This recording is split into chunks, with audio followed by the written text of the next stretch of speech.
As we have seen, Buddhism's ways and means to illumination are full of shortcomings and vexations. Nevertheless, it does seem that some have reached a state corresponding to that of Buddhist enlightenment as delineated in scads of scriptures, diaries, copyrighted publications, and public depositions. Curiously, these charmed individuals appear to have come to this state unwarned, sometimes as a result of physical trauma or a near-death experience, NDE. Perhaps the capital instance of enlightenment by accident is that of U.G. Krishnamurti. Although U.G. gave no credence to any doctrine of awakening, he claimed to have experienced clinical death at the age of 49, after which he returned to life as the kind of being glorified in the literature of enlightenment. Through his clinical death and its aftermath, which he called a calamity due to the pain and confusion he felt during this process, U.G. was transformed. For decades prior to his calamity, U.G. was an earnest seeker who sought enlightenment by effort rather than by accident. But his efforts got him nowhere, and he ended up financially drained. By chance, he met a woman who was willing to support him, and for years he was something of a layabout. It was while living with this woman that his calamity struck. Upon recovering from his calamity, he had what he once looked for, and in disgust had given up trying to find. U.G. was no longer the person he once was, for now he was someone whose ego had been erased. In this state, he had all the self-awareness of a tree frog. To his good fortune, he had no problem with his new way of functioning. He did not need to accept it, since, by his report, he had lost all sense of having an ego that needed to accept or reject anything. How could someone who had ceased to participate in the commerce of selves, who had inadvertently forfeited his personhood, believe or not believe in anything so outlandish as enlightenment, or any other spiritual vendibles, none of which are evident in the least, and all of which are as outmoded as the gods of antiquity or tribal deities with names that sound comical to believers in real religions? While it may seem that U.G. had become a zombie, in a non-philosophical sense, his post-calamity life was nothing like that. Until his death in 2007, he spent much of his time berating people who came to him for spiritual succor.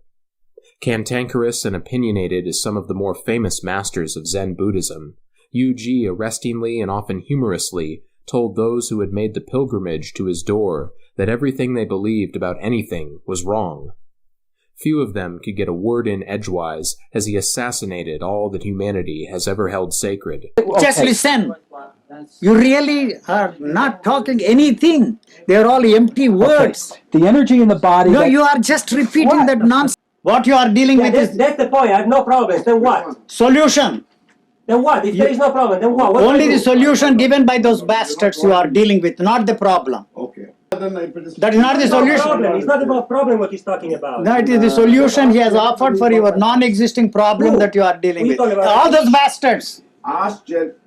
Starting with He's the only one I've been in kind of contact with. Huh? Some would view U.G.'s disrespect for spirituality to be in happy rapport with the nature of enlightenment, which they have been taught cannot be pinned down by doctrines of any kind. Others would deny this assertion, perhaps because they had been indoctrinated to believe that both irreverence and deference toward the transcendent are off the mark once one has awakened. Neither side of this squabble would have tempted U.G. What he enunciated in interviews is the near impossibility of human beings, except perhaps 1 in a billion, to think of themselves only as animals born to survive and reproduce. As Zapfa had written long before U.G. began slurring every belief in the world, mental activity beyond the basic programs of our animalism has led only to suffering. In the beast, suffering is self-confined. In man, it knocks holes into a fear of the world and a despair of life. U.G. never spoke of a solution for what consciousness has made of our lives. We are captured by illusions, and there is no way out. So that needs another revolution. It goes on and on and on. That's not the way. The only answer to the human problem is, if there is any answer, it is not through new ideas, it is not through new concept, it's not through any new ideology, but through bringing about a change in the chemistry of the human body. That Yu-Ji came upon a way out, as he told his countless interrogators, was nothing but luck. It's not something mysterious, mystifying, mystical nonsense. I was just lucky, not in the sense in which you buy a lottery ticket and wait for 1 million francs or dollars, as the case. Nothing he knew anything about or could pass on to others. Yet they still came to him and asked for his help. To their pleas he immediately replied he could not help them, nor could they help themselves. No help could be had from any sector in which they searched. They could seek deliverance their entire lives and make it all the way to their deathbeds with nothing but the same useless questions and useless answers with which they began. So, this answer which you think is the answer, satisfactory or otherwise, is really not the answer. If it were so, the question should go once and for all. Because all the questions are the variations of the same question. Yu-Ji had his, but they would never get theirs. So why should they go on living? Naturally, no one bluntly posed this question to Yu-Ji, but they had his answer.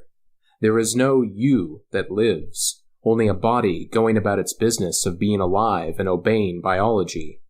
Whenever someone asked Yu-Ji how they could become like him, he always replied it would be impossible for them even to desire to become like him, because their motive for wanting to be like him was self-interested, and as long as they believed in a self that was interested in canceling itself, that self would want to keep itself alive, and thus would not want to know ego death.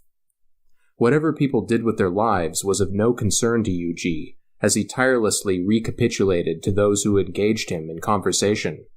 He did not see himself as a sage with spiritual merchandise to sell. That was for the mountebanks of salvation, who infested the world with their codified sects, each baring its teeth to defend some trademarked trumpery, also warned against gurus with recipes for enlightenment. In talks with interviewers, Yu-Ji, who did not write books, lambasted every religious figure known to humanity as a fraud. Since the human race will never do the honorable thing and abort itself, perhaps someday we will be individually fixed to die without an unbecoming fight to the death. Some would say that if human beings must exist, the condition in which Yu-Ji found themselves is the optimum model, one in which everyone's ego has been overthrown and our consciousness of ourselves as persons goes up in smoke. As Segal tried to explain what had happened to her, the experience of living without a personal identity, without an experience of being somebody, an I or me, is exceedingly difficult to describe, but it is absolutely unmistakable. It can't be confused with having a bad day, or coming down with the flu, or feeling upset or angry or spaced out. When the personal self disappears, there is no one inside who can be located as being you. The body is only an outline, empty of everything of which it had previously felt so full. The mind, body, and emotions no longer referred to anyone. There was no one who thought, no one who felt, no one who perceived. Yet the mind, body, and emotions continued to function unimpaired. Apparently, they did not need an I to keep doing what they always did. Thinking, feeling, perceiving, speaking, all continued as before, functioning with a smoothness that gave no indication of the emptiness behind them. No one suspected that such a radical change had occurred. All conversations were carried on as before, language was employed in the same manner, questions could be asked and answered, cars driven, meals cooked, books read, phones answered, and letters written. Collision with the infinite. As the ego dead, so we might imagine, we would continue to know pain in its various forms. That is the essence of existence. But we would not be cozened by our egos to take it personally, an attitude that converts an individual's pain into conscious suffering. Naturally, we would still have to feed, but we would not be omnivorous gourmands who eat for amusement, gorging down everything in nature and turning to the laboratory for more. As for reproduction, who can say? Well, it sounds like we're trapped.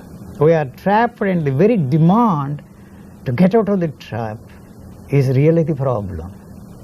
See, there is no answer to that at all. Well, are you suggesting then